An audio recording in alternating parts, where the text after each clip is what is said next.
Hey everyone, what's up once again? This time there's a guide, a simple overview guide for the character Shiki Tohno. Shiki Tohno, he's best described as a mid-range fighter who has pretty stubby normals outside of the long coveted 2C and jump speed. And then he's got other special moves that have him travel across the screen, like a slide here, whee! And then, you know, the move everyone hates, 236B. But we'll get to all that later. Right now, the best things about Tohno is that he has a lot of his normals, even though they're short, they keep him at a certain range that a lot of characters don't get to play with. It's being able to combo stuff like that, where he can kind of stagger his pressure, especially his 2A, and then he has a multi-hitting low move in his 2B. It hits low twice, so it means they can't block the first part high and then block low. They have to down back for both parts, like that. Also, his 5A hits low standing, which is really important for a lot of people who try to walk back on your pressure or try to like stand up and throw you. This will hit them if they stand up next to you. And then, you know, just simple basic strike throw because he's scary. A lot of characters have the ability to strike throw, but for whatever reason, when people get thrown by Tohno more than twice, they lose their minds and think they have to do something. Anyway. Alright, basic. 5A. Standing low, like I said earlier, really good. They changed that they changed that 2 patches ago to where this is a standing low, so that's pretty powerful. Not everybody in the game has this. It's just really nice. For like walking up and just trying to tag people. Then you have 5B. Elbow, moving forward. It does have a few frames where it can clash. So if you try to counter poke someone, you'll sometimes get a clash. You'll have to figure out what to do later. Maybe 2A, maybe DP. Then you have 5C. Moves pretty far forward with its knife. Combo tool. You can also use it to like counter poke people if you're really skilled at that. But you know. Then you have this charge 5C. Now, it's not like Arcwoods where. It's like Arcwoods where you have to high shield it, so you need to high shield that, and you can't low shield and you can't low block or block period because it's unblockable otherwise. But it also has clash frames on it.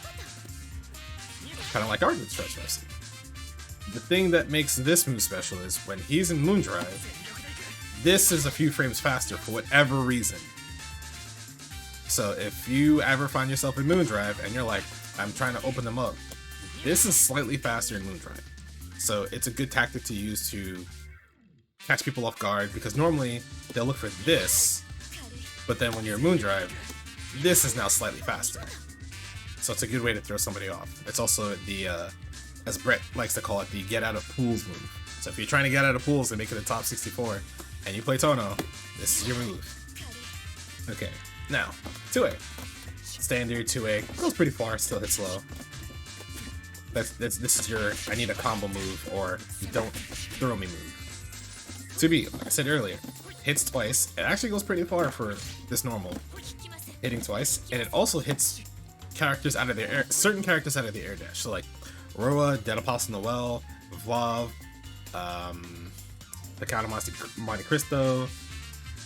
I'm missing 1 or 2 more characters, but characters with that horizontal air dash that doesn't drop off, this is really good in fighting it because the first part, 2B, hits high enough to hit those characters' air dashes. So it's really nice. Then you have 2C. Hey. He slightly moves forward, but this move is like 8 frames. In case you don't care about framing data, this move is really, really fast for a little move that goes really, really far. Like, yeah, I'm whiffing it here, but there's a lot of instances where you can just run up and kind of just like be in that space right away. Which makes him scary because instead of just doing this for full screen, if someone's down backing and they see you running, they'll try to jump, this hits instantly, and you get a combo.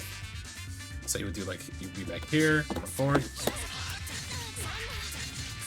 There you go. Trying to remember, and then 3C.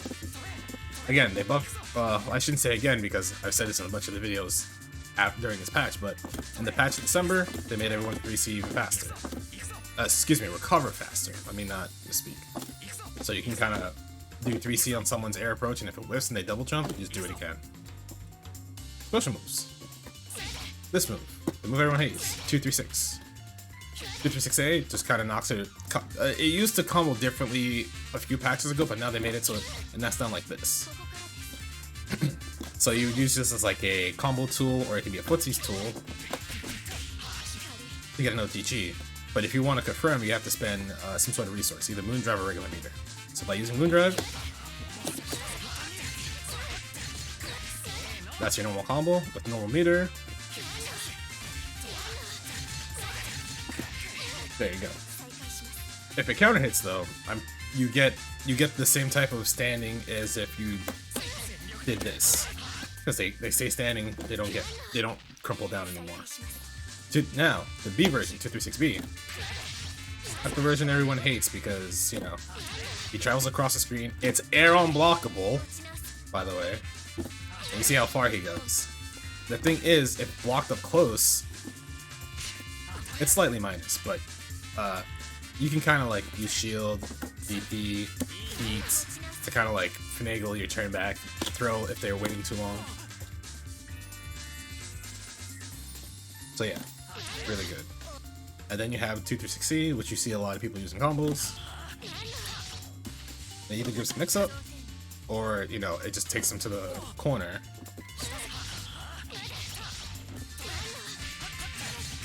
That's like your corner ender. That's what you see a lot in videos. Next, DP. ADP. No invul, it just, you know, standard, like horizontal, diagonal horizontal moving, vertical moving DP. And has a follow-up part. Follow-up comes out automatically. No invul. However, the one that has invul is the B version, 623B. So, you know, if people are just like air dashing at you, or they knocked you down and wake up, that's your tool. Now, if you really want to make them sorry for trying to reverse to, you know, make you block something and wake up, not bad. UXDP. Same thing as this, has invincibility. This gives knockdown when it hits. You can do all of these in the air. So there's the ADP in the air, so 63A in the air, 63B in the air, 623C in the air. They don't have invul, but they're just like combo tools in the air. Next, 2 and 4. Whee! He's sliding. So 2 and 4. It's a low hitting move. It's mostly used for confirms. So like if you do something like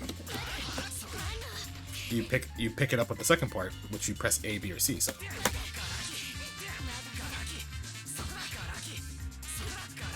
you do 2 and 4A, and then you press any other button afterwards if it's on block or hit. So if someone blocks this from max range and they're trying to like mash on you, you can kind of delay this as like a, oh, I got you follow up. But mostly you use a follow up for combo purposes. But if you space this at a certain range, this is minus, but they can't punish you for using it. So if you're good at spacing, it's a good way to like get in and be at a range where 5B hits. Okay. You see, like this is like the perfect range. Like most characters 2As can't hit you from here.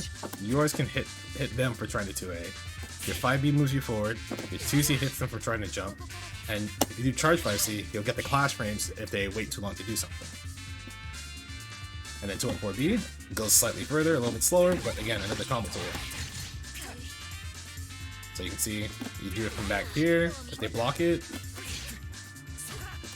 you go a little bit further towards them, but you're also a little bit more, you're still minus, but now that you're closer, it's harder to like space them out like you would with 2 and 4A. So that's the range you usually want to be at. That's the range you kind of want to avoid, because then it gets kind of scary. But as long as you stay at this range after slide, you can kind of force that. 5B, 5C, 2C, 2B, or even 2A. Or just throw.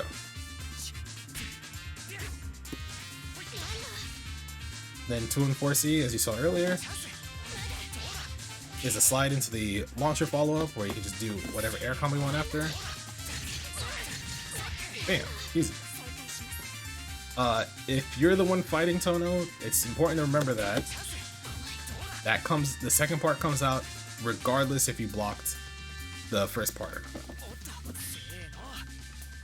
So if this just whiffs, it won't come out. However, if you block the first part, the second part always comes out. Apologies if I misspoke like 2 seconds ago. And then you got your moon skills. 6 BC. Think of it like 236, but hits twice. So if for whatever reason the first part doesn't get you, the second part will. Hits twice, and if you're moon drive, it's like clash. It's, you know, a horizontal lariat that can clash with whatever you do, and if you try to jump, you just get hit. So think of it like this, 236B, but a little bit better. Then you have 3 BC, down forward BC. That's your moon skill DP. It has no invul, it's fast, and you can jump cancel on whip. So if you see someone hovering above you and you're like, ah, but it whiffs, then you're just like, okay, cool, I just land safely. If you're in moon drive and they knock you down on wake up, you can do this on wake up. And if they're not ready for the clash, you usually use this to get out. Then you have 4 BC, or back BC, which is slide, which will always give you the follow-up on hit. On block, you don't get the follow-up, so you can kind of play small games with people if they're like too slow to respond. You know, you would just throw them after to you, like that. But again, mostly used when you're moon drive to clash and move across the screen. And then you have Tohno when he has heat. So his art drive, your 6, is usually a huge combo tool at the end to use the rest of your heat meter. However, oops, you can charge this by holding down the buttons and it becomes unblockable, meaning the opponent has to not be in the area at all. I'm pretty sure you can't shield it, but let's check anyway.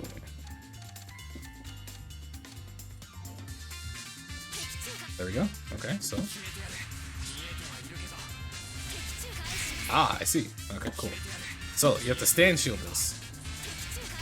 There you go. And it'll always be a guaranteed punish because it's a move that has invincibility. And if you shield the move that has invincibility, they can't moon drive or shield back. There we go. But when he's in that install, so when you do arc drive, it doesn't need to hit. As long as you do the arc drive, you get into the boundary peak? Peak boundary? I don't know names of moves. Boundary peak. So when you're in boundary peak, you get access to 4 moves, 4 additional special moves. Oops, I can't reset. So I'm now in boundary peak. So if I do down down A, oops, didn't say. So now if I do down down A, I get this move where I'm invincible, I disappear from the screen, and the move is an ult. You have to stand up to block that move, so it's really good for baiting people's heats on wake up. Then you have 2-2B, which you have to block a low. It travels across the screen similar to like this move. However, it's even faster. It goes through projectiles and it pops them up for a free combo. So it's super strong. Or it forces the opponent to realize that you have this move now. So now you have 2 moves that travel across the screen really quickly. 2-2B and then 2-3-6. And then you have 2-2-C, so down down C. This move covers a decent portion of the screen in front of him, and if it hits the opponent in the air, you actually get a really big combo. So if you're ever close enough and fast enough, you usually can get a combo of this.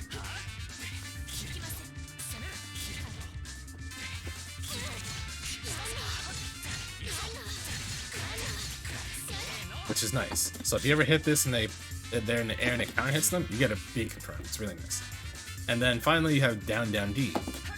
Oops. Is it down down D? Oh, excuse me. It's down down A hold.